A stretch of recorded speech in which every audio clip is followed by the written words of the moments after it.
News, Washington. And new reaction to revelations that a Coast Guard officer was planning a domestic terror attack targeting Democratic politicians and high-profile journalists. President Trump saying this yesterday when asked for his thoughts.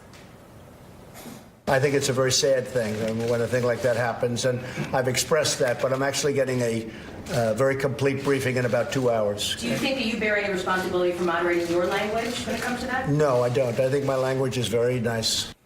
Joining me this morning, Democratic strategist Kristen Hawn, former communications director for Blue Dog Democrats, and Kevin Cirilli, chief Washington correspondent for Bloomberg News. Kristen, let's start with you this morning. What we're talking about is a really big deal. Prosecutors say the officer accused of plotting that terror attack wanted to murder innocent civilians on a scale rarely seen in this country. And then 2 days later, the president calls it a shame and a very sad thing and leaves it there.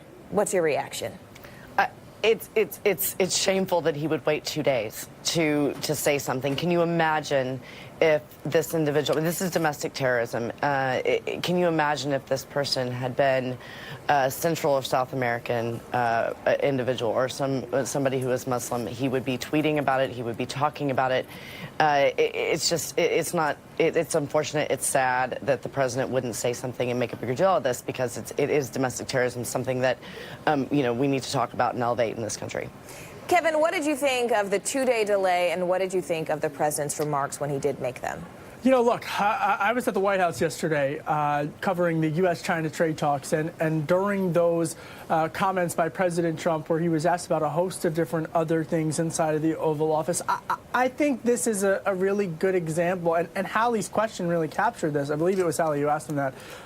It really captured just the rhetoric in this country right now is so incredibly divisive, and the horrendous, horrific tragedy that occurred, senseless really, is, unfortunately just becoming all too more routine. Now, the president, for his part, trying to distance himself from this, but I think what you're noticing is that this is a president who does not speak in more of the traditional presidential terms that we as Americans are used to in times of these senseless tragedies.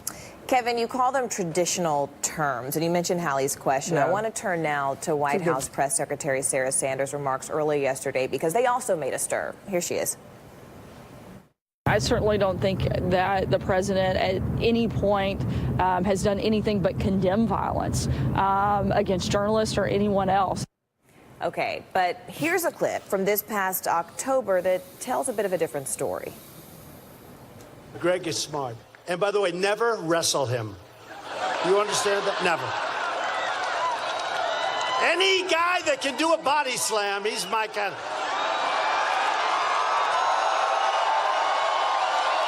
He's my guy. Okay, so we talk about violence. We've heard him use words like stupid to describe people. Can you see why some are concerned about the possible effects of President Trump's rhetoric? Kevin, let's start with you. Well, look, I think that there's no question that there are many people who are concerned with the impacts of political rhetoric right now. Look, I mean, I covered the presidential campaign, virtually traveled with candidate Donald Trump to every rally, and his rhetorical approach, Morgan, is something that we covered as being incredibly, divisive. When you play that clip, I'm taken back to Roger Stone this week, who, of course, was issued a gag order by a judge for placing a judge in crosshairs on Instagram. And so, like it or lump it, this is how this administration has chosen to communicate. And when I say it's not like traditional terms, what I'm saying is that this president has communicated quite differently, Morgan, than President Obama and President Bush, to put it mildly. You're right. It's a brand new territory. Yeah. We're in a brand new landscape here. Kristen, what do you think of this rhetorical landscape we find ourselves in? I think it's not just non-traditional. I think it's dangerous. To call the New York Times the enemy of the people when hostile foreign governments are using fake news, it's dangerous. It's not something that we should ever accept. I have friends that actually work for the Trump campaign and have told me, off the record, that their job was to go into the crowd and get people riled up and start yelling, "Lock her up." I mean, this is something that is a tactic that's used by this president, and he divides people and doesn't unite people, and it's just a dangerous thing. Kristen, I want to turn to what former RNC chairman Michael Steele is saying about all of this. Let's take a listen. Why would we be surprised that a self-proclaimed nationalist would not speak out against a self-proclaimed white nationalist? Why are we acting like this is a space that Donald Trump is going to go in on behalf of the American ideal? No, he's not. And these are his people. All right. And he's not going to thank law enforcement because he's probably not happy about what law enforcement did. Kevin, I want your thoughts on this because I think Mr. Steele is raising an interesting question in this rhetorical nuance between nationalist and then putting another adjective before that. What's your reaction to what he said?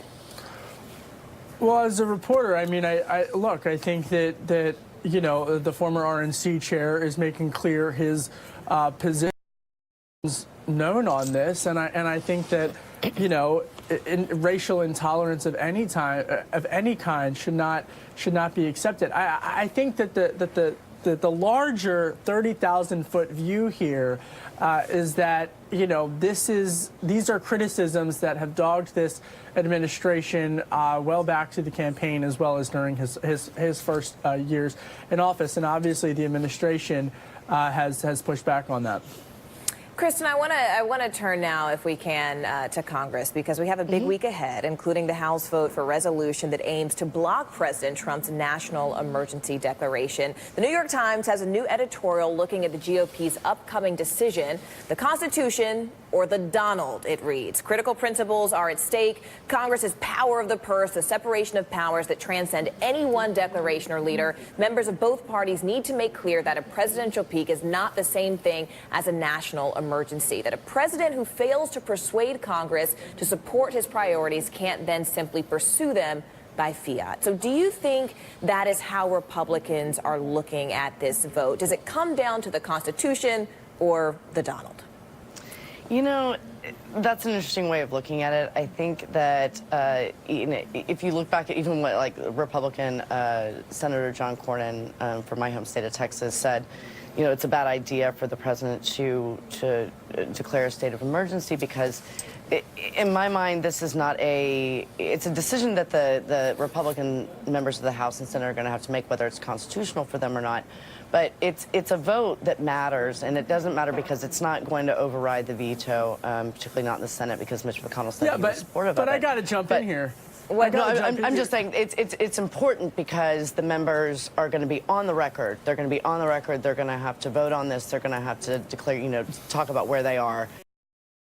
One way or another, and that's something that's important. We have to wrap up here. Kevin, just very quickly, what were you going to say? We've got a few seconds. I was going to say Republicans in the Senate have been dreading having to go on the record on this vote. Yep. I totally agree with Jennifer for quite some time. All right. Kristen Hawn and Kevin Cirilli, thank you so much for our conversation this morning. I really enjoyed it. And it's an office visit that's getting a lot of attention on social media. What to make of Senator Dianne Feinstein's talk with a group of school kids about the Green New Deal. You're going to want to take a look at this. Stay with us.